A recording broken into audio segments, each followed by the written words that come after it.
Guys, and we're live. So, welcome to the show, guys. This is AnimeInkArt Live Talks. We're back. We're back after about a week. We were here last Friday. We're here today. I hope you guys had a good week. I was off today. I came back from the Bronx. The traffic was wild, but we got back, and definitely I'm going to have a great show tonight. So let's get a few people in here. Let's get it started. I hope you guys had a good start to your weekend so far. Hopefully work didn't bother you too much, but if it did, well, you're out now if you're out. So yeah, definitely. So for those who may not know what this show is about, this is AnimeInkArt Live Talks, where we talk with different creators in the community about their journey in content creation and how we can support each other better in the community. So today we have very special guest, Mastermind Aggie. So definitely they're a variety content creator. So they blend anime, gaming, travel, lifestyle, motivational storytelling. You may see them also stream games as well. They're also a Sonic fan, so that's also amazing as well. So definitely let's get them on the show and let's get it started. Yeah, good to see all of you that. I didn't realize there was mute on my end internally. But it's good to see all of you guys. I love it. How are you today? Pretty good, aside from the little mishap. I'm great. That's great. And again, I want to thank you so much for one, it was awesome to meet you at BlurCon, and two, thank you for wanting to come on the show. I really do appreciate it. I appreciate you inviting me. Thank you so much. After seeing how my other mutuals did fare here, I was like, you know what? Might as well. Let me see if I can slide in there now. Yeah, of course. Like I said, so many creators are welcome, and I've known of your work, for a while, and then all the pictures that I see with you in Tafari, that's my guy as well. So definitely. Shout out to him. Met him at DreamCon. I was just like, you know what? There's something about you. Despite you being probably older than me, but there's something about you. You like Sonic, don't you? You know a Sonic fan from across the room when you see one.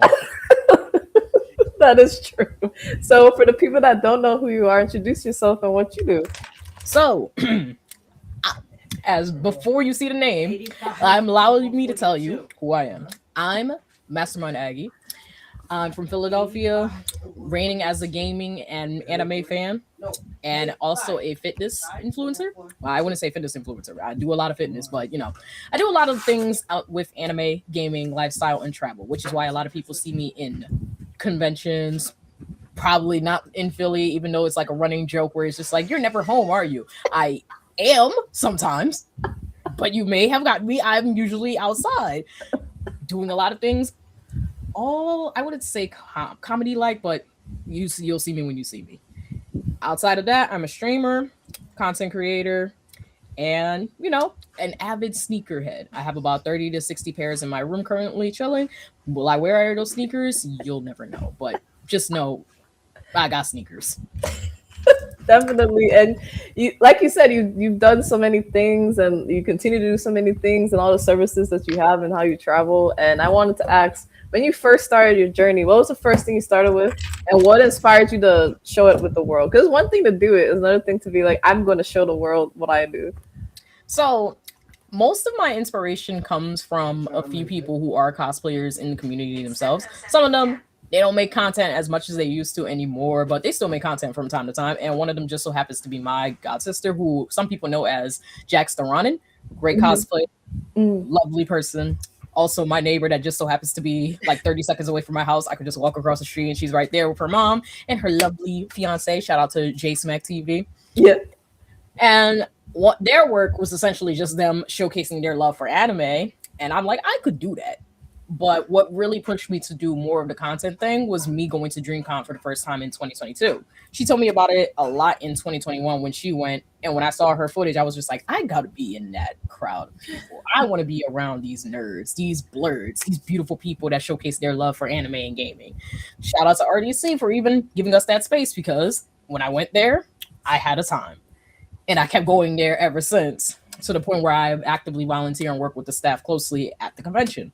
So as I got closer to folks who worked there, but also seeing people in the content creator scene, I just thought to myself, what could I do as a content creator to showcase what I like and how I like it?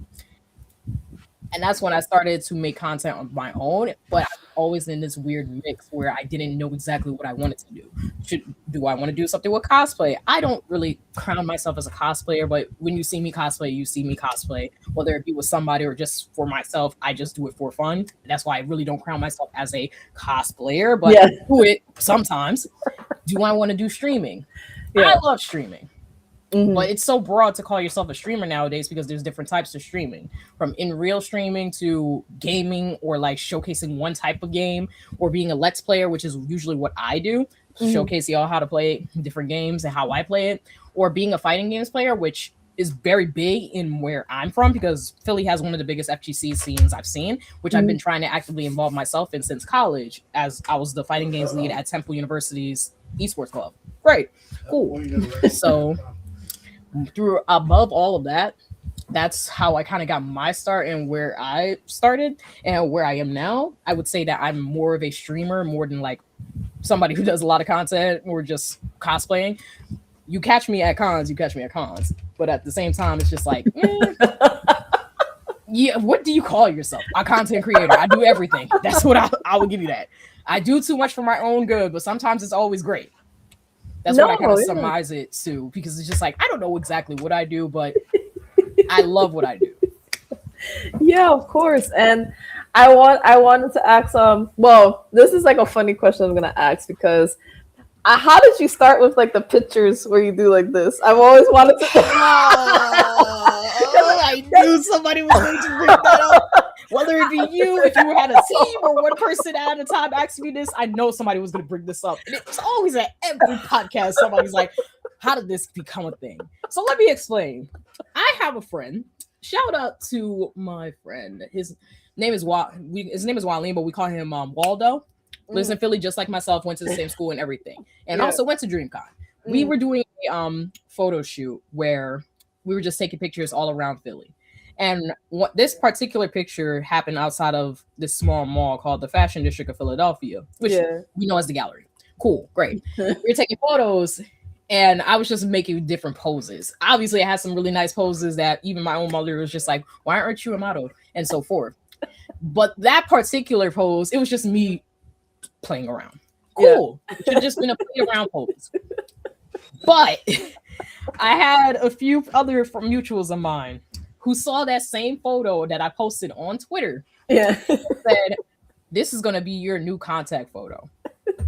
So I said, you know what? It don't even matter. They can have it as a contact photo. They're not going to do anything with it. Oh my God. Then it got into the wrong hands of other mutuals who were just like, this is now going to be my new meme. So people just started utilizing the meme inside the community as just like their running gag of just them saying, hey man, say man, or some stuff like that. And I thought it was just going to be there, you know, a little ha-ha kiki amongst the community. Yeah. Why did I see that same exact meme be used in the gaming community, the streaming community, community for whatever reason? I'm just like, I don't even know half of y'all. Where did I get this picture from? Then I had people from Philly in my high school class, college class, and other parts of Philly that I frequent in sometimes when I'm home, I guess, use the same photo. And I'm just like, but where did y'all find this photo? On Twitter. Okay. Okay. So I see that this photo has become circulated to the point where people are like, yeah, I don't even know you from half of your content, because don't get me wrong, you make great content, but I know you from this meme. And one person, it was a mutual of mine at MomoCon 2024, I believe, asked me, hey, could we take a picture together? I said, sure. We take a regular photo together, and he's like, we got to do the pose. What pose? You're like, I don't play. What pose? And then he's like, the pose. So I do this pose, and people see that all over MomoCon and say, we got to take a photo now, Aggie. 1 pose, 3 pose, 5 pose. Everybody at MomoCon is asking for a pose photo. And it don't stop at MomoCon. It stops to DreamCon, to Anime NYC, to all the cons I go to, and people want a pose photo. I was never escaping it, unfortunately, from my end. So it was just like, all right, bro. All right. It is what it is. The only reason I asked is because, like, I really try to go through people's content. And as I was going through it, I was like, this is really adorable. So I had to ask. It was really cute. It wasn't like, and I didn't feel like it was cringe or anything. It was really cute. Like it was really adorable. So I had to. See, now I don't think it's cringe anymore, even when people might be cringe. But me personally, I'm just like, if that's what y'all know before that brings y'all joy, that's great. My content is supposed to make you laugh, supposed to give you some joy, make you feel inspired, motivated, entertained. Yeah. But a pose, that's crazy. No, I definitely understand. And I also know that you do fitness content. You do get to sprinkle it in whenever you can. And you recently, shared your journey, with post risk recovery and like getting back to it. And, also in from even like, the past few years up into this year, you did give yourself a challenge, the Gymshark challenge and stuff. So the first question I wanted to ask is, what started like your fitness journey and like documenting like the good, the bad of it, and then what inspired you to do the Gymshark 66 challenge?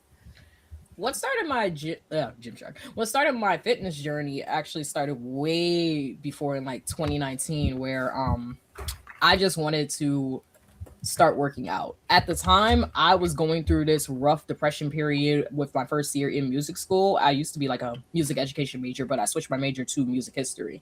And at that point, I was just in this large slump where I didn't know exactly what I wanted to do, but I know for a fact they had to do something with entertainment.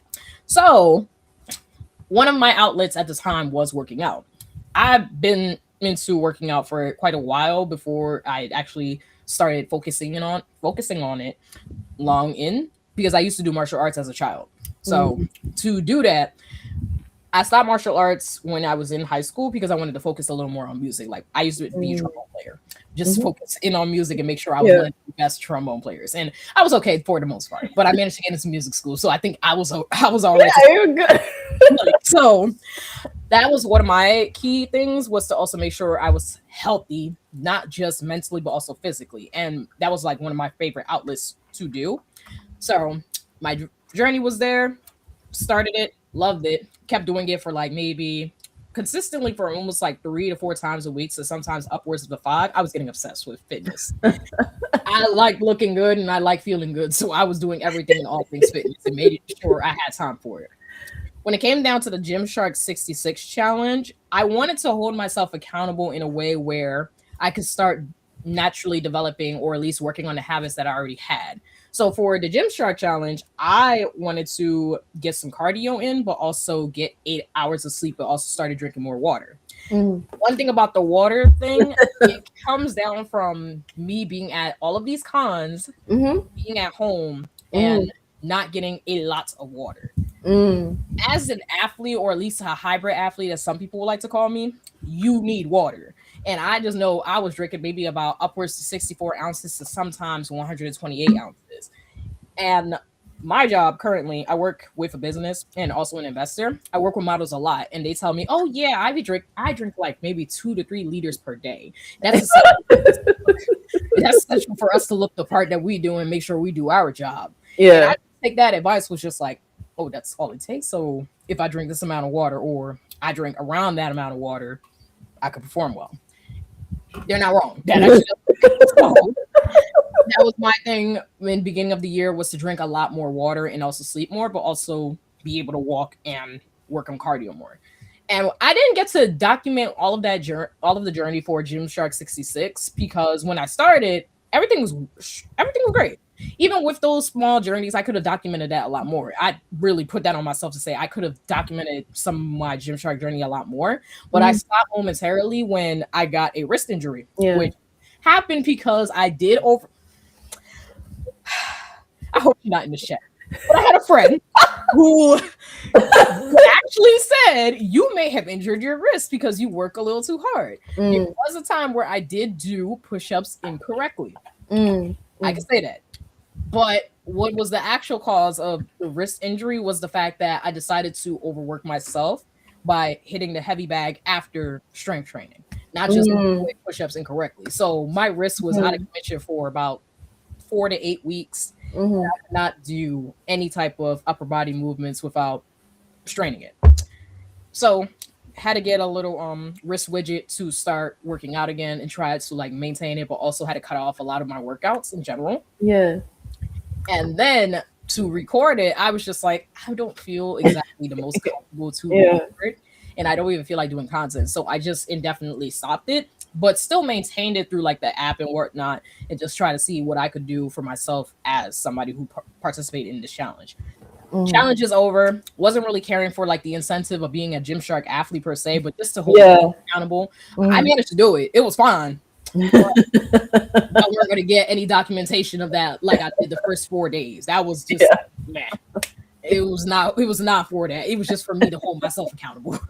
No, yeah, that definitely makes sense. And like, don't feel bad with the injury because I had like a muscle spasm injury, and that was from me because the squat rack was this was like 2 years ago. So the squat rack was taken, and I decided to do a deadlift with a 45-pound plate. But I should have held it with the where the the little part that you can grab it and keep it Yeah. down. No, I hugged it and I did a deadlift, and I should have known better. So it's okay.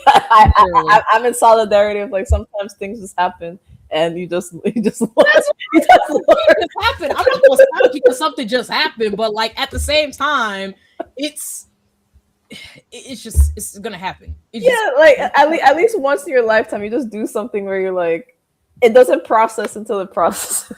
right. And I'm like learning how to rest. That was another thing I probably Yeah. should have took into account when I Hmm. started this because I Hmm. was already up and amped. I was ready to go and charging Hmm. forward. Yeah, I'm the Just same. humble I'm, myself I'm the queen. same one. I'm the Humble same. myself queen. And to this day, I know my friend is just like, should have listened to me because I already told you you had an injury. Shout out to her. Love her dearly, but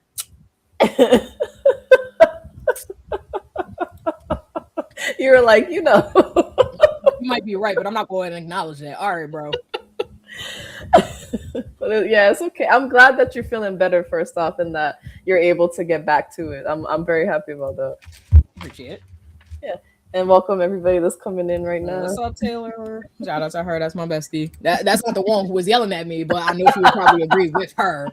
So And I definitely wanted to ask because you're just amazing with the Sonic content, and I've seen like most of the content, especially the ones where you were sharing, like you were doing like the tier list for all the different songs for each of the Sonic games. But first, what got you into Sonic so much? What was the beginning of it? Because we got to talk about it. my origin story. So what got me into Sonic was the main reason as to why I got into video games. My first console when I was a child was the GameCube, Nintendo GameCube. It was a gift from my cousin's uncle. And one of the few games that he had, aside from I think Custom Robo and two other games, was Sonic Adventure. It was the entire series, Sonic Adventure and Sonic Adventure 2. But I started with Sonic Adventure 2 because I was deeply infatuated and taken over by the sight of Shadow the Hedgehog. So I started with Sonic Adventure 2 and played through that entire game to the point where it was just like that was my favorite game. I love that. And that was like my hyperfixation for a while. So when I started with that game, I said, let me actually go back to the beginning and start with Sonic Adventure. Love that game dearly. If anything, one of my favorite characters is Chaos when he turned into Perfect Chaos and flooded New York City, which I like. I call Station Square in New York City because that's what it's based off of. But I'm like, yeah, that was New York City. It flooded. So played that and then got into the Sonic lore entirely from the games to the comics, which I don't read as much as I used to anymore, but Yeah. those were like my thing. And that was like the main reason as to why I started playing an instrument because I just loved the music from Sonic the Hedgehog. All of Mhm. it sound amazing to the point where I'm like, I want to learn how they made the music. I want to learn where this came from and why does it sound this way and so forth. Big Crush 40 fan here. So that was my thing. And then I heard there was a community of folks who like Sonic because that's how I met some of my friends. Granted, we're all on split ends where some of them are Mario fans and then some of them are Sonic fans. But with the Sonic fans, we all shared the same love and same fandom for that. So we all know about how deep the Sonic lore can go and how deep the Sonic fans can get. Great, cool. But it wasn't until that same love was widespread Yeah. for me when I first went to Sonic Expo last year. Now, I went to Sonic Expo Atlanta as like my first Sonic based convention, but I want to say that would be like my first mainline fandom convention, because my first mainline fandom convention, like where it specifically focuses on one show or one medium, was AnimeInkArt in Atlantic City, New Jersey, when I worked with one of the voice actors from the anime community in general. I worked with Robert McCullum, who everybody knows as the voice actor for Doflamingo. He was also in the Dragon Ball things too, as well. So I worked with him, got to meet a lot of more Dragon Ball fans, and learn about more Dragon Ball content creators in Philly, and also who also came to the convention. Great. Before Sonic Expo, somebody told me that when I went to WeebCon for the first time last year, they were just like, "You're a big Sonic fan, aren't you? Have you ever heard of Sonic Expo?" I'm like, "This sounds interesting, but continue." Told me all about it, and they said they had like a faction where they have Sonic Expo Atlanta and then Sonic Expo Dallas. Great. I can make both. I'll go to Texas enough so I have a reason to go again, and then I go to Atlanta enough because I go there for MomoCon, and now DreamHack. So I can come back. Sonic Expo Atlanta, probably my favorite so far. Can't wait to see how big it gets now. And then met more Sonic fans who are probably bigger Sonic fans than I am. But this day, they're good mutuals, good friends. And then people I've seen from like YouTube spoofs, like Snapcube, Dub, and whatnot. I was just there like, oh yeah, y'all big Sonic fans. I need to get back into this. That's where like my love for the fandom came, but also the content creation started from there as well. Although I think my biggest influence when it comes down to Sonic content in general is from two people, and that's Sam's production and then Games Cage. Everybody loves Fidel. Everybody gonna love Fidel. And I'm like, Fidel's energy is probably one of the main reasons as to why I became a streamer. His energy is like the one thing that stands out to me as what makes you a successful streamer. And he does Sonic content, so I'm just like, oh yeah, you're somebody who knows how to showcase your love for something and make people feel captivated by it. That's the type of streamer I'm trying to be. So, do like that, and that's where my love for Sonic still like stands out to this day, which is why people know me as like a Sonic, well, for lack of a better term, Sonic lore girl. But in my bio of all my platforms, I say I'm multi-fandom versus Sonic fandom. While it is true that I know quite a lot about Sonic since I was a child, I know other things. Yeah, I do. Of course. And I've seen the other things, like, you know, Dragon Ball Z, One Piece. Like you talked about other things, even though like they may see the from the content, especially like the tier list. But I wanted to ask about the tier list, like what made you start doing that?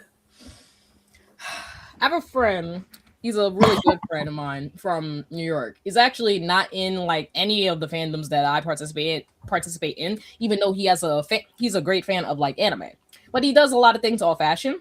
Shout out to him. He does tier lists a lot with like different categories, whether it be dating, TV shows, movies, all of that.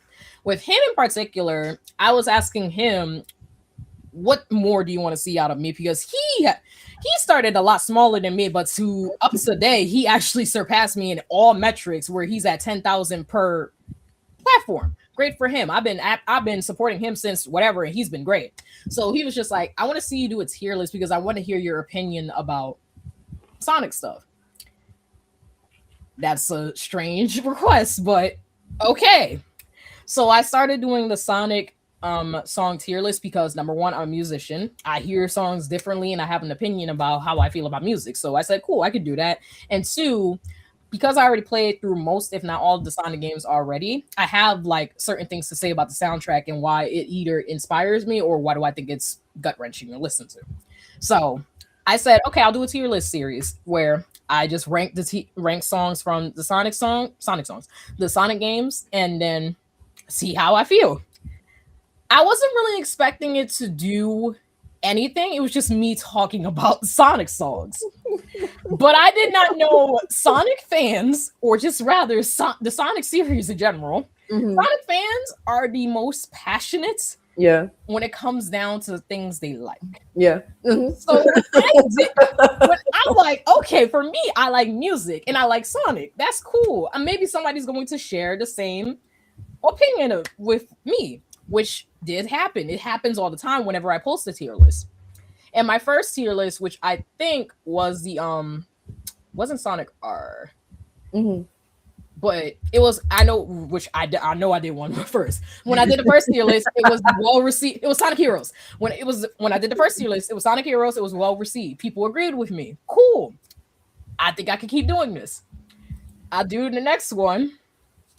People are coming at me sideways. I did not know people were like, no, you need to rank these songs from S to A, S, A, and B only. There should not be any C's or D's anywhere. Wow, I can't have an opinion with y'all. Y'all crazy. Okay. I have people agreeing with me and I have people disagreeing with me, which is cool. Great. That's always going to happen. Mm-hmm. But when I say coming at me sideways about saying, oh, you're rating the big theme song as B tier, that don't even make sense for real. You're like, well, it goes down. He's like, well, shit. And I have people that are just like hate following me because they're like, no, we got to see more of your videos. I want to tell you that you're wrong. Oh, okay. So every time I post that thing, I'm just saying like 5 prayers before I actually press send and upload because I'm just like, somebody's going to say something crazy about it. My most recent tier list, the Sonic 06 one, which I was actually really happy to upload. Wow, that was probably my favorite one because I was like, I'm going to give my shout out to Bentley Jones, the person who made the Dreams of an Absolution song. Great, yeah. I love that song. Always going to give him my props. He even reposted it. I think that was the worst mistake that he ever did, actually. Oh, no, hold on. I like the fact that I'm giving you your props, but the moment you reposted that, oh, no. That was probably my most watched tier list of all time so far because 72,000 people saw that. Their time of day, but like 2,000 to maybe 4,000 people had worse to say. You ranked. Now, I admit, before I continue, I admit that I said one of the versions of his world incorrectly because I said the E3 version. The E3 version is the instrumental, but I was supposed to be talking about the Zebrahead, the Crush 40, and then one of the other half Zebraheads and Matt Bailey person. That was what I meant to say, but I mixed it up and I thought the E3 version was the other version. Yeah, I had a lot to say about me saying that. Oh, you might be a LARPer because you said the version's wrong. My fault. I can't make mistakes. I gotta be this perfect person. We be egging and egg all the time. Like, oh my gosh. So with the tier listing, I love it. So great. I'm still going to continue the series. I think my next video, actually, I'm going to upload tomorrow, which y'all pray for me. That's the Sonic and the Secret Rings one. That was on this video I made because there's so many songs, and I had to keep listening. And I was just like, oh my God. They're gonna say a lot of words, but you know what? God bless. We just gonna leave it up to God because after that, I'm gonna pray for like I don't know what to do there, bro. They're gonna say that. Oh no, this should have been an A rank. This should have been S rank. I might as well just put all the songs at S rank so everybody can go away. But we don't do that here. We don't. And I wanted to say, how has it been with DreamCon just getting to volunteer, but then also, the full circle moment you got to be a content creator? Like, how was that feeling? Like, not only to help volunteer over the years, but then to get to that point.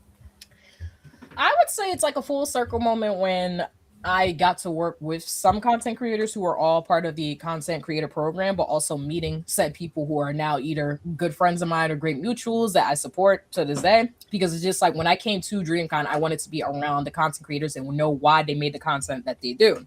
To work with them was also another thing that helps me out because it gives me an understanding of what content creators do, how they work, and what do they want whenever they come to conventions like this and being part of programs. Like, how can we help you as volunteers, but also staff members?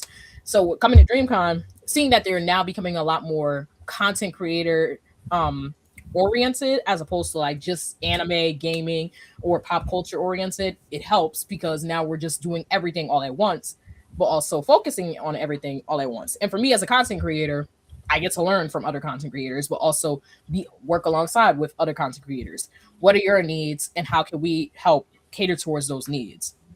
it works out on all favors, especially if you learn from those who work closely with those particular partners that they want to work with, like YouTube, Nintendo, the same gaming companies that I wanted to work with for a while, and then learning from the inside out what do these partners and content creators need to look for and put towards their work to make it better for them. Yeah, that's definitely true. And I wanted to ask, because you're a big sneakerhead, but also you dabble a little bit in photography. I wanted to ask, what got you into both of those things? The sneakerhead thing started when I was a child, because as somebody who, I would say it, because this is another like to put on me.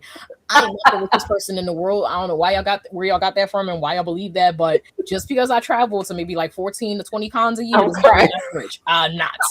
But it started with me being around a lot of people who had sneakers. Like, I lived near somebody who was just getting sneakers each and every week, and I asked them how were they able to do it. They had their means of doing it, but when I started becoming a sneakerhead, I became a sneakerhead like maybe at 18 when I first got my first pair of Jordans. And then I was just like, ooh, I like this. I want to get more into this. And for you to get into sneakerhead fandom or sneakerhead culture, you need money. Got myself a job, or rather, this is my own confession. I used some of my refund money from college to buy sneakers. Not the smartest thing to do, but I still managed to graduate, and I still managed to pass my courses as much as I can. I got A's. Y'all ain't gonna tell me what I can and can't do with money. So that was one way of how I did it, as well as, learning from other sneakerheads themselves in the culture from there.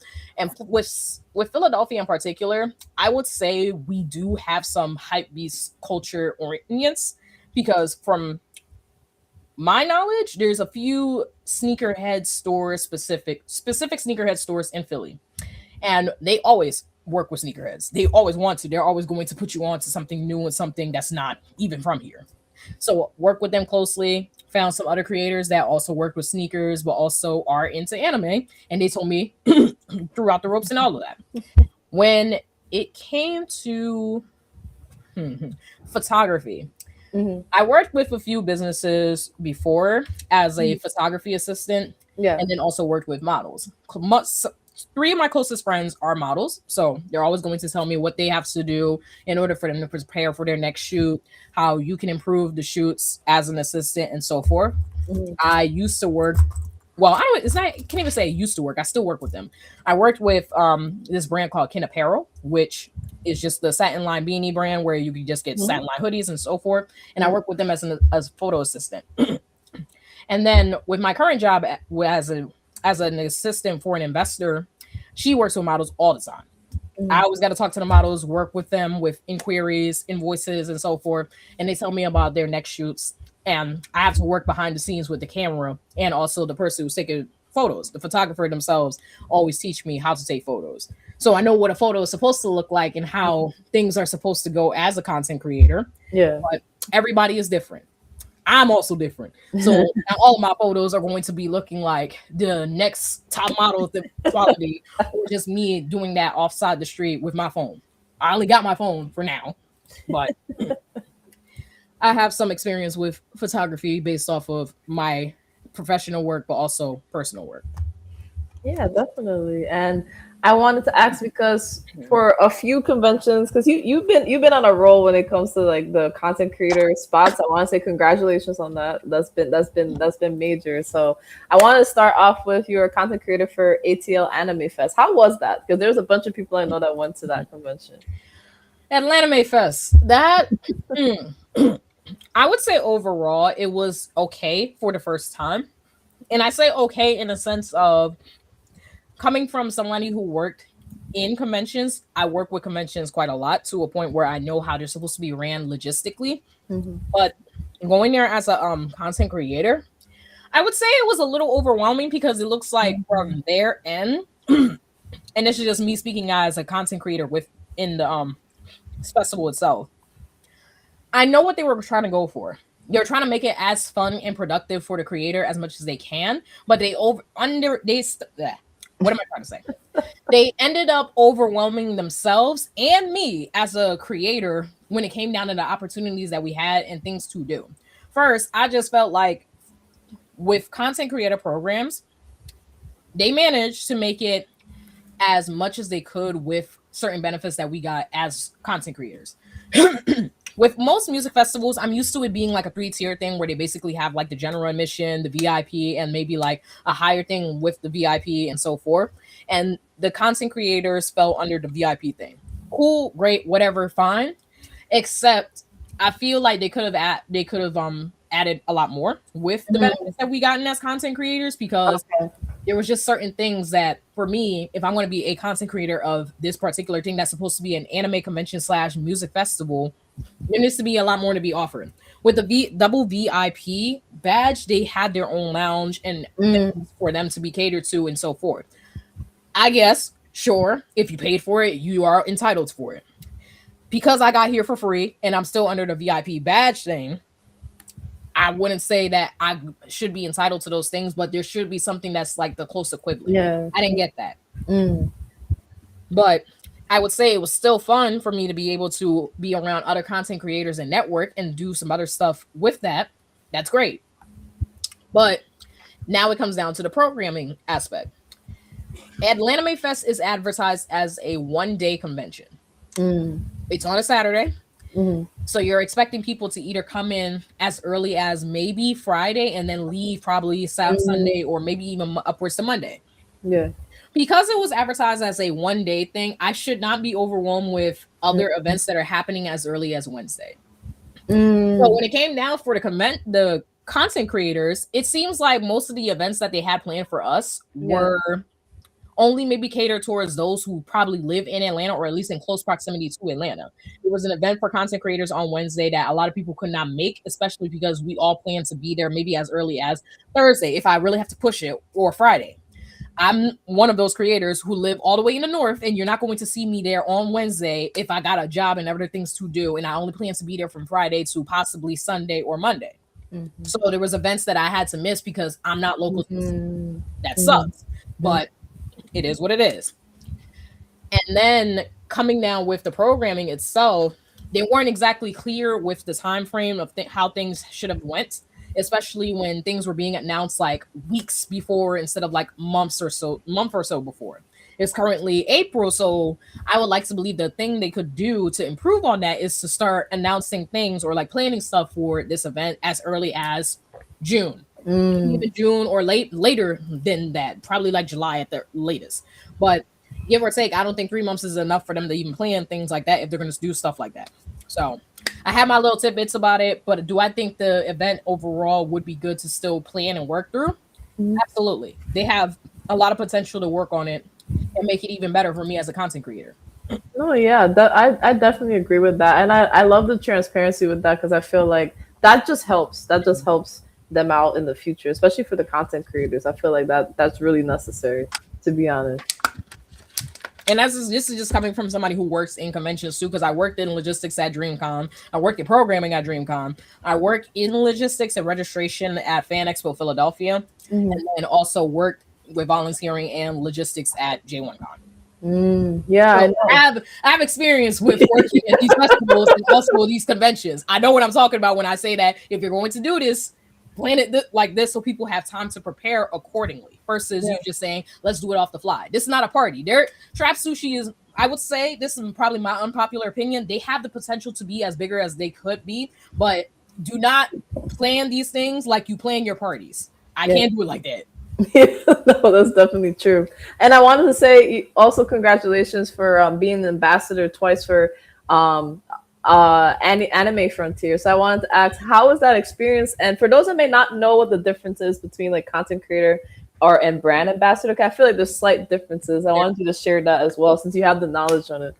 So with content creators and ambassadors for Anime Frontier, first to give some knowledge to those who don't know, Anime Frontier is the sister con to Anime New York City, and that happens in downtown Fort Worth in Texas. That's every year in December, as opposed to every year in August, like Anime NYC in New York City. With content creators, they have their own personal promo code, so they're able to get money whenever they sell the tickets or help sell the tickets for the convention itself and utilize that money towards other means. Great, cool. Not to also mention, I think they have other benefits to work with like talent and also the convention itself closely. So they get to do like social media takeovers, work closer with the staff, and so forth. For me, I was an ambassador twice for Anime Frontier, which hopefully we can change this year for me to be a content creator, because I'm like I have the means of doing so this time. I can do it. But I'm also a moderator at Anime Frontier, so I work with helping the Discord and also making sure things are situated and information is getting out as quickly as possible to help out with Anime Frontier's staff.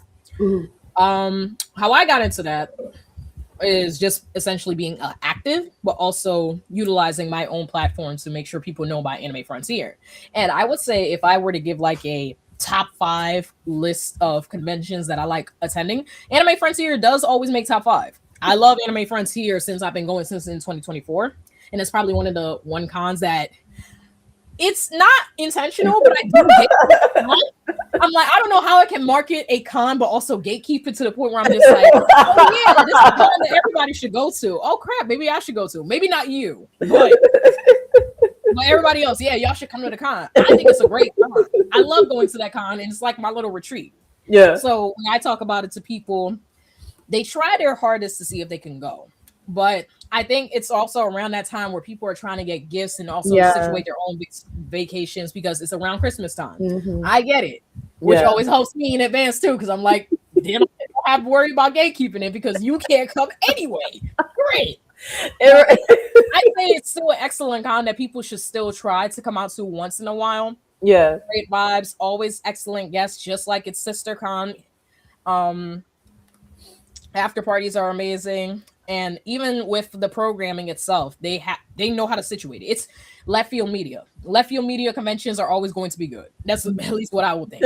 So I'm like, I can never worry about programming or logistics on their end because they know exactly what they're doing. I don't have to criticize that, but even as a content creator and like one who works closely with them as a content creator, my feedback does get noticed and they improve upon it each and every time. That's what I want all conventions to do whenever I go there. Improve upon the feedback that you receive from your attendees, so it's always better and better every year.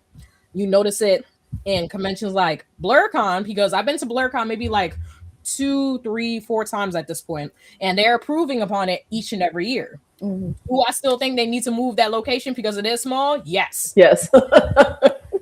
You're improving. We had the same thought. We were just like, yes. we mean well. I love you, Blurka. It's just yes. Well, I'm gonna say that right now. I love you. I come every year, but yes. I hope eventually. I hope they're able to, or at least utilize. I forget the name of the hotel that's right across from it, like right next to it. Yes, they should use that hotel as well if they can. But yeah, definitely. And I want to say, how has your Twitch journey been so far, and what inspired you to start?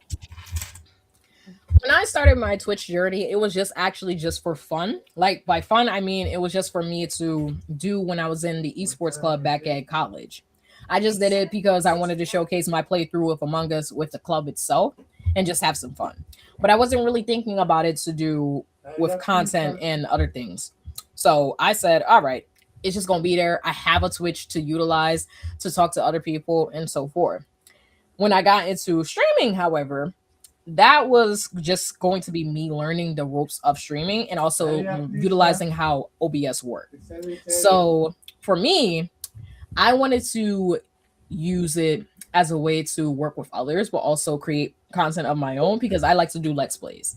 I like playing games and letting people watch me play games and then get a reaction out of it.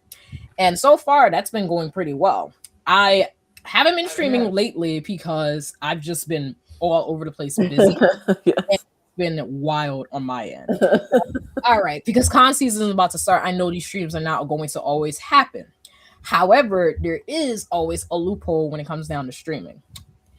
Some of these cons are trying to cater to streamers, and they give you the opportunity, if you're part of the content creator program, if they have it, to stream. And my first experience with streaming at a convention happened last year at MomoCon, when they gave me the opportunity to stream. At this time, I was still like a relatively small streamer, so I wasn't doing it too much. But I said, you know what? I want to stream at a convention to see how it goes. Probably the most successful stream I had, even though it was a little short, but had fun doing it. So doing it again this year, which that's like my little take back for here, but telling people, but yeah, I'll be streaming at MomoCon again this year.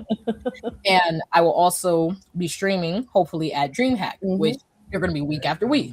But that's like my thing with streaming. It's been going well at 320 followers currently, but we're going to see if I can get to 1,000 by the end of the year, which I feel like I can. Yes, you can. Pray that I'd be a little consistent, but even with con season, I could still manage to put in time for that. I have 3 different types of segment when it comes to streaming.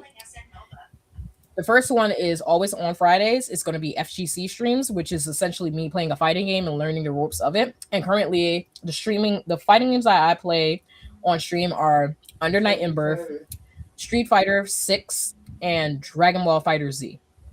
Those are my favorite games. Those are the games I want to learn how to play a little more of, and so forth. On Saturdays, that's usually the story-based games that I play. So the story-based game that I want to continue playing this Saturday will be Assassin's Creed Mirage. Great game. Love the Assassin's Creed series since I was 10 years old. That was probably the one game I had to convince my mom to let me keep it. Why are you killing the Pope?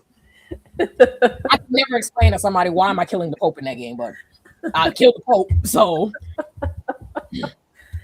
and then the last thing I do, which is usually on the Sunday, because that's the time I'm active and like just chilling, and it's probably like a party game or so with like friends who are available, or maybe a duo game.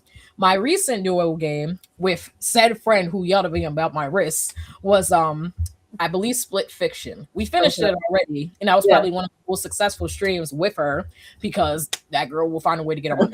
So play a game with somebody in a duo and you're always going to have fun. No, yeah, definitely. And I wanted to say congratulations on being a content creator for DreamHack Atlanta. How do you feel about getting the opportunity? You know, how are you preparing for that? So with DreamHack, there's so many great things about that. Number one, the person that I work for, she actually works closely with DreamHack. And when I told her, oh, I'm in a part of the creator hub and content creator program there, she was just like, I want you to go to that program. So I'm actually going to send you out to that con as a way to say, that's part of your job in quotes. But she supports the content creator journey that I'm part of, especially when it comes down to DreamHack. So it's always something for me to go and have fun for. And my first year to going to DreamHack was last year, which was a bit of a volley in itself because I don't know what it was with 2025. But cons were just like back to back. I saw each other, and I'm either coming back to Philly to just pack my bag and then go right back to either Atlanta or Texas or whatever. It was a lot. And with DreamHack, that was like 2 weeks after Atlanta May Fest. So I went home, packed my bags, did a photo shoot, and then went right back to Atlanta to go to DreamHack, which by far the best convention that I went to last year, especially as a gaming convention. I don't know what it is for me personally. I have my unpopular opinion where I say gaming conventions are better than anime conventions because there's not a lot to do, but there's always a lot of things you can do when it comes to networking, gaming, programming, and all of that stuff. Like they have great things in gaming conventions that you can't get at anime conventions. They all have their great things. They do. But if you were to tell me which one would I pick between an anime or gaming convention, I probably would choose the gaming. That's just me. And that with DreamHack, I met a lot of my gaming / streaming friends there. Managed to talk to a lot of brands there, work closely with them, make some TikToks of their own, participate in a lot of interviews. My God, that was like interview heaven right there. Everybody had a mic ready for anything. And this was just so random. I didn't have a moment to get into this, but for whatever reason, I didn't notice this until somebody showed me their footage. But why was I standing next to Neo all this time and nobody told me? Oh, no. Right, yeah, I remember he was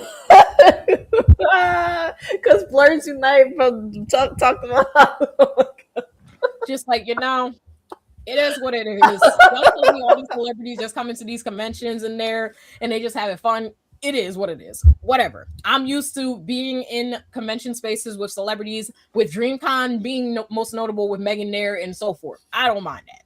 But that was probably one of my favorite conventions that year. And I'm glad to say I'm back as a creator again this year. So maybe we might get something crazy this time. I don't know. But it was also for me, like, a crazy rush because I planned for DreamHack at the last possible minute. I applied to be a creator at like the last wave when they were doing the creator application. So when I got in, I was like, well, now I gotta go. So I went, told my boss. She said, yeah, you gotta go. Bye. That's not. She was very supportive of it, but she was like, yeah, you do gotta go. Bye. This year is a little different because now I have time to actually plan it accordingly and actually participate in it fully. So I'll be at the con all 3 days, hopefully. Yeah. I'm gonna participate in a lot of the other events before and after it and go from there and see what happens. The difference is, however, we still are sandwiching it because MomoCon is literally the week after. It's literally the week after, and I said, you know what? I'm just gonna spend 2 weeks in Atlanta. That's fine. I'm used to sandwiching cons together because I can prepare for it. I know how to prepare for it now. I learned from MomoCon and DreamCon last year, where this one will never leave anybody's palate. But I went to MomoCon last year. I stayed in Atlanta until it was supposed to be until Monday. But one of my friends had an incident that happened, and I had to stay there until like close to my flight on Monday. When I got to the airport, I stayed at the airport for maybe 2 to 3 hours before they said your flight has been canceled.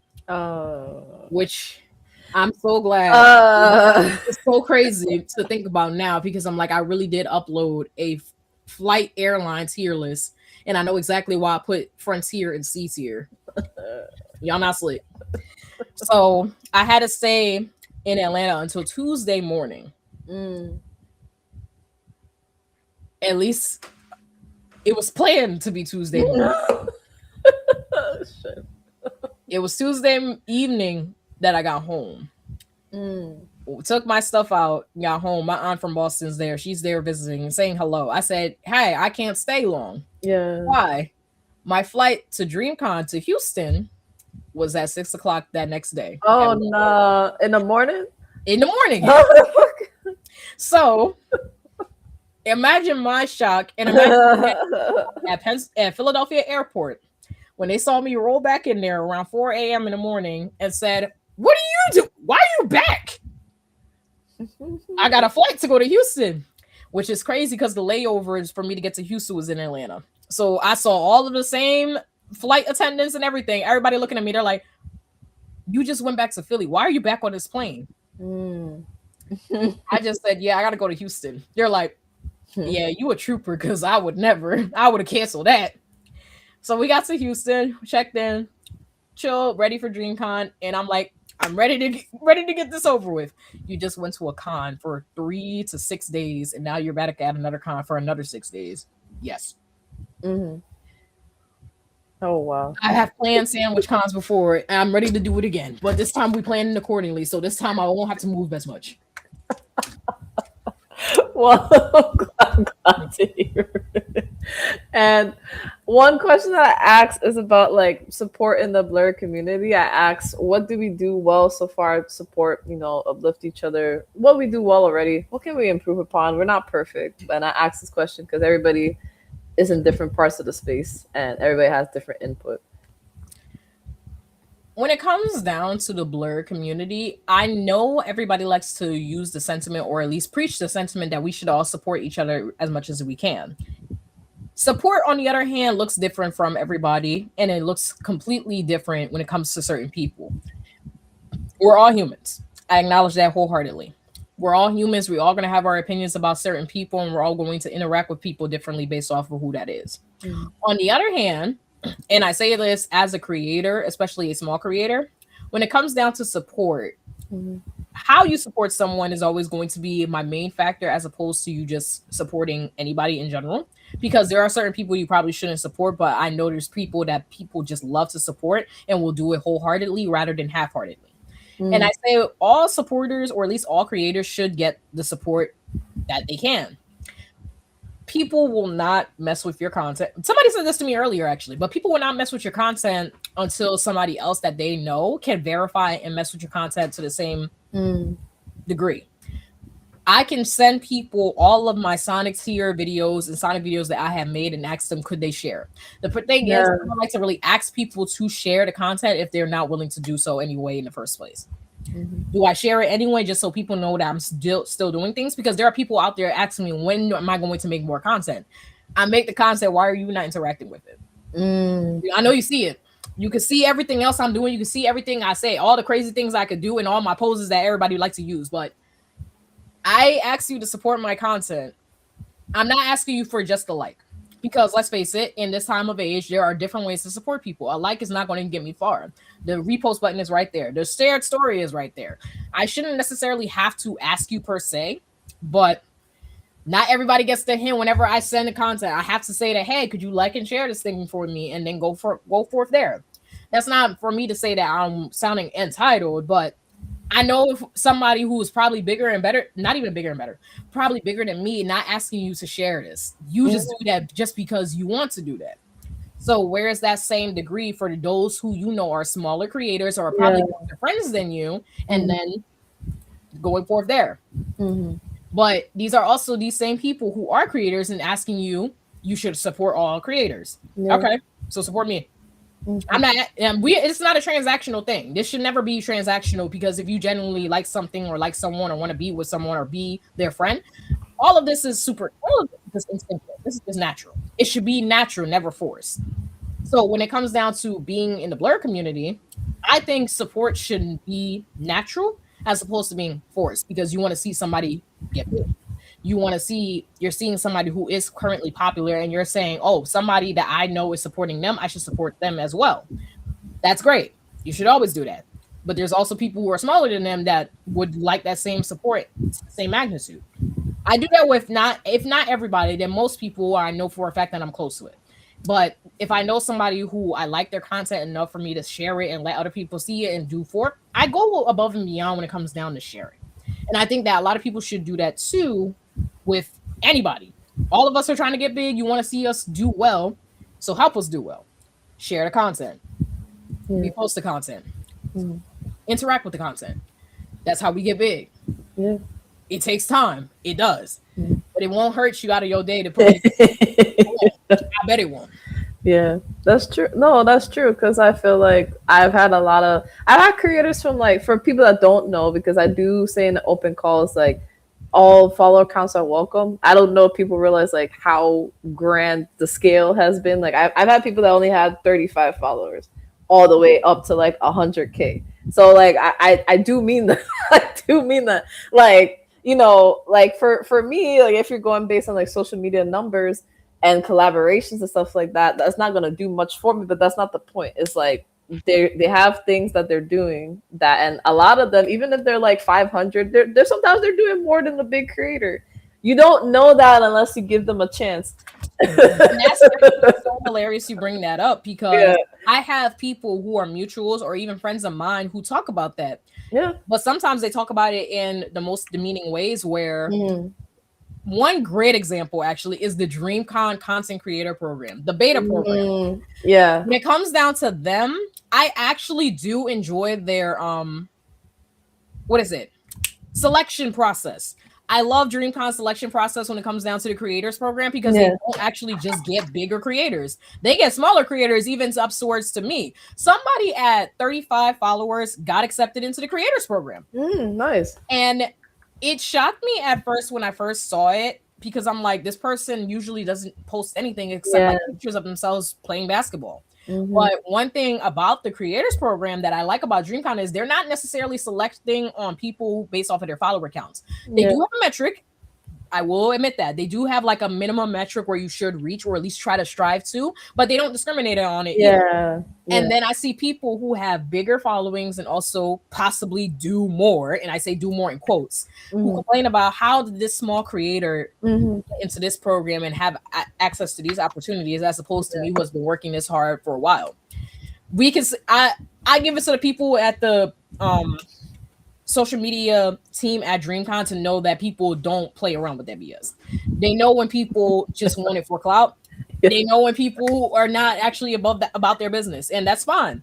Even as somebody who didn't get into it last year but got into it this year, I got in. So cool. But I'm not allowed to do it, so I can't say anything. But I'm like, I get it. I understand, because it's just like, it's not about the follower count or like the interactions or the insight. It's a matter of, are you actually putting your heart into it and wanting to get into it, versus you just saying, I just want to be a part of the content creator program so I can get a badge for free. No, yeah, and you have a point, because as long as it was, I know that they weren't playing, they weren't playing around. Because I also signed up for content creator as well this year. Like, it was my first time trying it out, and I was like, yeah. For those that don't know, they made sure, like, the social media, like, what's your favorite project, what's your least favorite project, like, all of that stuff, like, links to it, like, why was this your favorite, why was this one that you think did well in your own like, they were not playing they're not playing with nobody. They weren't, and I'm actually happy about that, because I'm like, it's at this point, that's what I think a lot of content creator programs should do, and it's not something that they don't do already. Even MomoCon does it. MomoCon, I thought for a fact, just accepted everybody, but I know people who have higher followings than me and also do a lot of other things than me outside of my own niche that just didn't get into MomoCon. So I'm like, I'm never underestimating these content creator programs. I will never say that, oh, they're just selecting anybody to be a part of it. They're really not. And that is not my place to say. I am not in that team to just say, oh yeah, they selecting anybody. Anybody can get in this joint. They are not. I'm humble enough to know my place. I'm grateful to be here, just like that person who got 35 followers and posting cat videos. They're doing a lot better. You know what? Keep going. I like cat videos. No, but I definitely understand.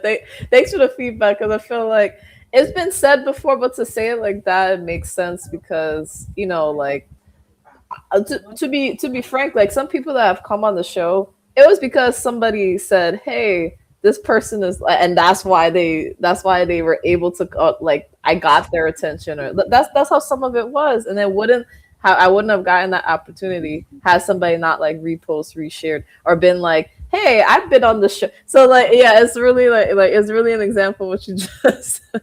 It's quite literally that. I can't get into opportunities as a small content creator without people sharing those opportunities.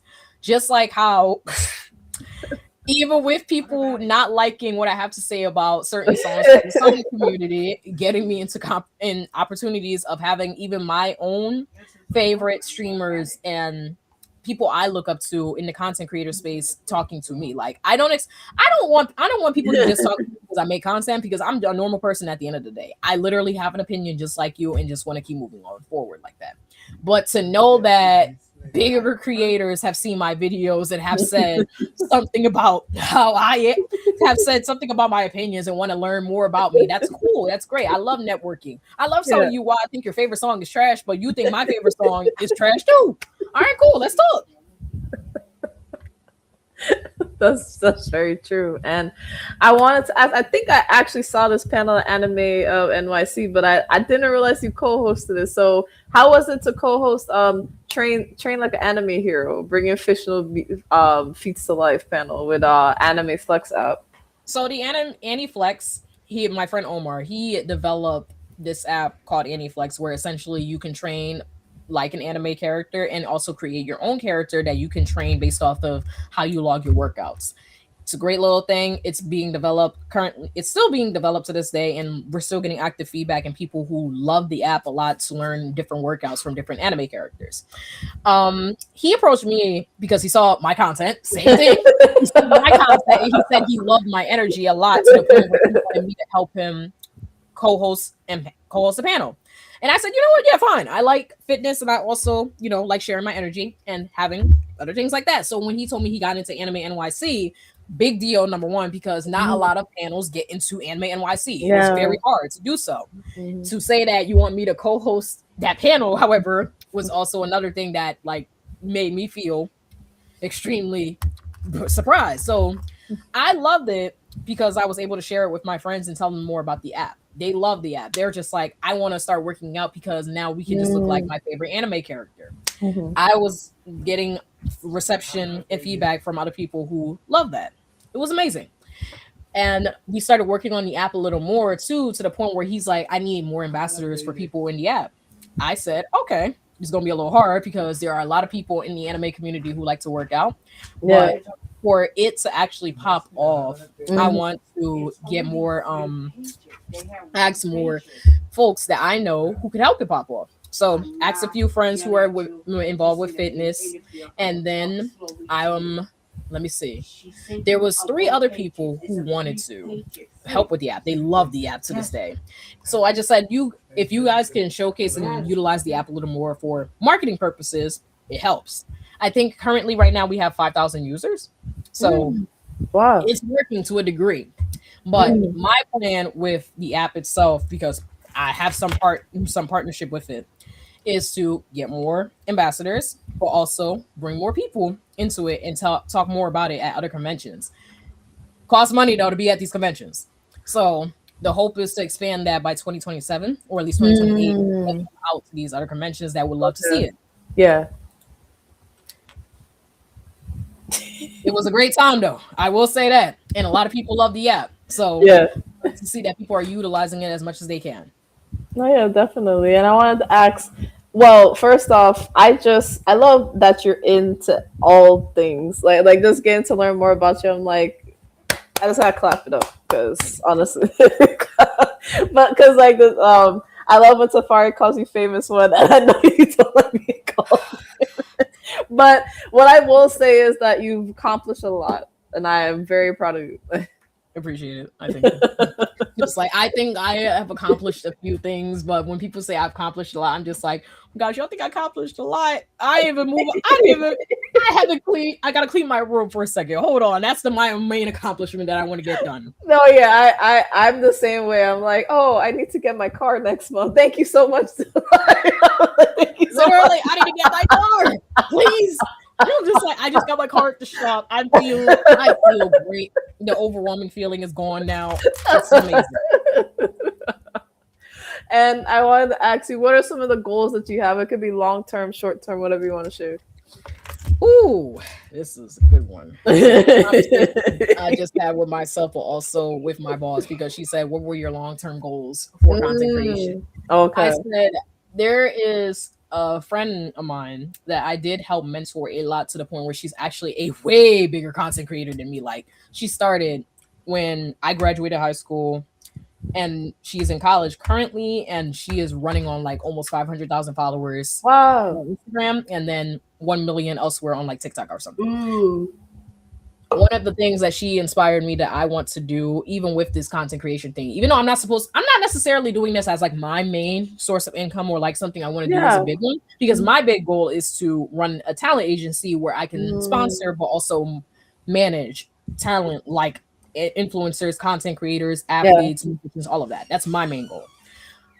I do, however, want to be part of certain initiatives and also programs like the Forbes 30 under 30 for content creators, Times content creators, and things like that. That's like my main thing. So what I need to do to at least get that is to build a following.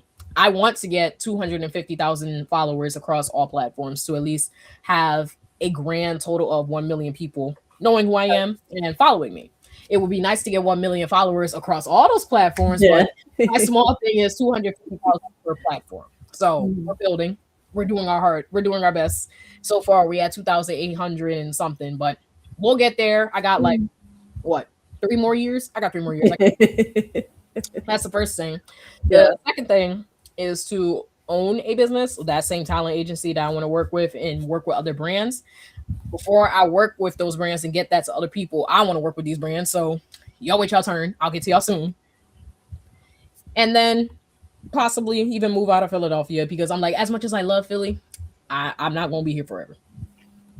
Not here. I love my city, but my city will not have me forever. No, yeah, I definitely agree. I definitely agree with that, and I believe all of these things that you say will happen. So appreciate it. Yeah, of course. And one of the last questions I was going to ask is, well, I guess it's a two-parter. How do you deal with if you possibly burn out, feeling overwhelmed to get back to what you're doing, and how has this journey helped you as a person? Burnout is so common, especially with me personally, because one of the things I like to crown upon myself is saying that if I'm going to make content, the content itself has to be unique and Yeah, it has to be original. Because I yeah. believe one phrase that a YouTuber that I like has said in one of his videos when somebody was copying him before was imitation isn't the sincerest form of flattery, but rather the laziest form of creation. Mm, Because mm, while you can be influenced by someone's work to a point where elements of that person's work is in your own work, that should not be the general basis of your work. And I've seen my friends and also my mutuals who have been copied from start to mm, finish of their mm, work to the mm, point where it's like vastly identical. So mm, if I'm going to make content, mm, I want to make sure that it's something that is unique to me and unique to what I do as a content creator. And this results in burnout a lot because the very idea that somebody could steal my content and try to make money off mm, of it burns me out. I'm just like, I don't want to create something and you're just going to take it and then you get yeah. big with it, and then I got to be stuck with the idea and as the procreator. That's not what we're here for. Mm, So I pray about it. I like praying quite a lot. I like to work out as like my niche, but also my little escape from everything. yeah. And gaming that I like to do on stream is also the same gaming that I do off stream, even when people are not watching, because I'm just like, I like to game. That's the first thing I like to do, and that's the thing I do anyway. Mhm. Hang out with my friends, which I it's so weird. It's so weird. I tell people that I said for you to be a close friend of mine, you have to be able to mesh well with my friends because I do Mhm. value the input of my friends and some of my family to a point where I can't introduce everybody to my family or my friends. Mm, And I okay. recently did that with Mhm. one of my mutuals who is a close friend of mine, came down to Philly and she hung out with us. And she's like, I love being around your friends. They love being around you too. That's why I took you some years to get here. So I agree. I agree it's with like that. I everybody agree with that. cannot be your friend, but Yeah. everybody cannot also meet all of your friends because not everybody is going to mesh Yeah, they're well. not gonna mess with you. But at the same time, I don't agree with the concept of not mixing friend groups because there are friend groups that are very vastly identical to each other, but it's going Mhm. to take time for them to Yeah. actually realize that. Mhm. So when I tell people I'm selective on who I'm being friends with, I'm selective because I know that somebody back in Philly is probably similar to somebody back in New York. Y'all gonna mesh real well. And to this day, I have yet to be proven wrong that when I introduce a friend from online to my friends in real life, they mesh very well. That friend is a very good example because she mesh well with everybody. Everybody want to meet her for whatever reason. I'm just like, y'all don't know her, She's but like, y'all meet her. no, yeah, I definitely agree with that. Like sometimes, like outside of social media, because I feel like a lot of my in real life friends they moved to a different state, so it's been hard for them to like meet my like online friends. And some of my online friends are not all. I live in Jersey, so Right. that's already a challenge because I be meeting New Jersey people in a different state sometimes. Sometimes Literally. they meet in another state.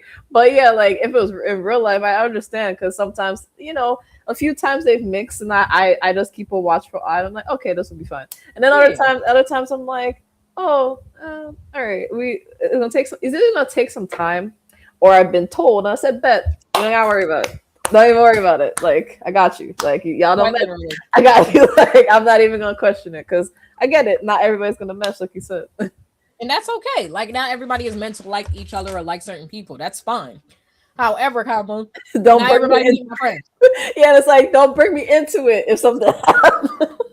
Like I know I keep a watchful eye on everybody, even when I don't see you as often. I know what to do. And again, it was a pleasure having you, getting to know more about you. Hopefully, you had a good time. I did, yes. It's always fun when people invite me to podcasts to ask me questions about my life because I'm like, it's either, oh no, they're gonna ask me about something regarding this traveling or why this meme exists or my favorite one. So what's your job? How you be able to get all to these cons? I'm just like, You're like, you did not bring me on this podcast for you to go ask that me question. that question. I will leave. Because I understand because like you do tell people how you're able to so you're like the fact that somebody asked I get it. I understand. it's always someone that's like a good friend of mine that's always asking this because they want all the world to know. And I'm looking at all the world like, why you want to know that? Hold on. You ain't asked me. You asked me this question enough. Even with my own job, because even my boss, she has a podcast. I told her the questions that these people be asking, please don't ask those questions. You already know the answers. You the one who runs half of those answers. She's like, I know. That's why I'm like, I watch your podcast episodes and I'm just wondering, how can I be a little different than the podcast that you're always on? Like they're not, she said, they're not even compared to me. It's fine. She already has her own thing, guys. Okay, well, I'm glad now. I want you to, plug in where we want people to follow you, keep up with what you're doing. What's next? All right. So across all platforms, or at least my main ones, Instagram, TikTok, Twitch, YouTube, I guess Blue Sky sometimes, and everywhere else, it's always Mastermind Aggie. The Mastermind AGGIE, never the Y. I stream. Hopefully, we're gonna try to do this today because I do need to actually play some of the fighting games today. Okay. We stream from Friday through Sunday, usually at 9 to sometimes 11:30, 12 o'clock. Mm-hmm. Today we'll be playing Under Night in Birth because I do need to practice on that. I got to get ready for my first casual in Philly. Hey guys, I'm coming outside for once. I should have some more content on the way for the other platforms. I uploaded something today, so go ahead, mess with it a little bit. I'm talking about what is it? Airlines this time. I'm talking about airlines, and it's con season. I know half of y'all did not buy y'all flights to MomoCon yet, or even got ready for the transportation aspect. So it will be in your best interest to hear what I got to say about half of these airlines because I'm gonna tell you right now, you need to hear it.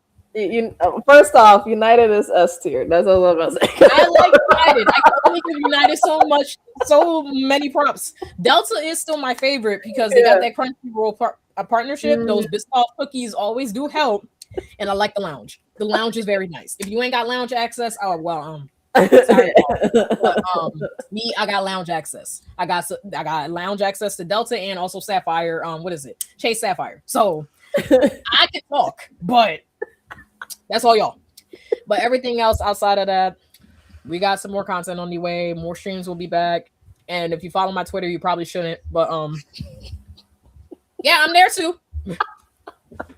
Well, yeah, definitely. Please follow her on everything. Thank you guys for support on the post that I made that the show is happening. I really do appreciate you guys. Those that may not know what I do outside of the show. Hi, I'm Lizzie. I guess I could say I'm multifaceted in many ways at this point. But I started AnimeInkArt as like promoting like my art because I traditionally draw, digitally edit to create my own style. So for the OGs, you guys know that I used to show the drawings. That's how I started off, like editing, showing the editing part and stuff like that, just trying to find my way to get it out there. But I also found so many other blurred creators, and that was always something that I did. I always like supported other blurred creators, shared them on my page, shared everything, like literally like posts, telling them where to go. So that was kind of like a thing with me on the side, that I was always supporting creators. And I was doing my thing with the art and everything like that. If you want to see the Shopify store, go on the link tree in the bio in the AnimeInkArt one. You'll find all of that. You'll find like the form for the show if you want to be in the show. You'll find, the Shopify, the Redbubble if you want commissions, all of that. Like everything is there. All the platforms that I may be on. We don't fuck with Twitter, unfortunately. TikTok we're there. TikTok we're there when we can. But you will see me on Facebook and Instagram the most. Definitely follow AnimeInkArt one. We cosplay as well when we get the chance. That started with promoting our brand, but we do cosplay as well. Shout out to Otaku Noir. If you use code AnimeInkArt, you will get free shipping off your order. They make blurred mystery boxes. Like they incorporate a lot of artists and different businesses in the community to make these, like, think loot crate boxes, but just for the blurred community. So definitely check that out. Use the code. We were part of My Cosplay is Black, like at one of the cosplay models in February, which I love that because, blurred community, Black History Month. I'll forever be grateful for that.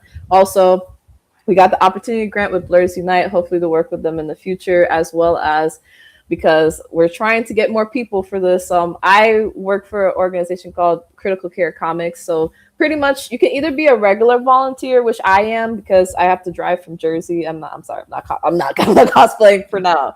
I also am in charge of making sure the toys get there for right now. So we're They have the main chapters in Las Vegas. So if you're in Las Vegas, they have a lot of different hospitals if you want to volunteer. So we go to those hospitals, we give comics and toys to the children, and they dress up as Marvel and DC heroes to put a smile on their faces. So if you're interested in that, yeah, definitely go to Critical Care Comics. It's spelled just the way as I said it. They have an Instagram. The website's on there.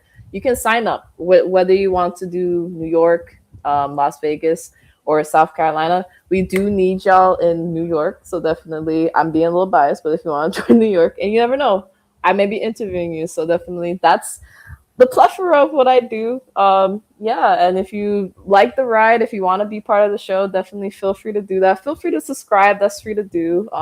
Yeah, so I'll share this. I don't know if I'm gonna make it a post, but I do have a goal. Well, whenever I reach that goal, one, to reach 10K eventually on Instagram, and two, to eventually make the podcast monetize on YouTube. So therefore, it's either to reach 500 to get that first part of monetization, and full monetization will be 1,000. So definitely, any shares and things will help with that, because I want to do that for the community to further push it. So that's just a little goal, but definitely we'll have more shows soon. And with that, we're signing off, guys. Bye. Thanks for tuning in.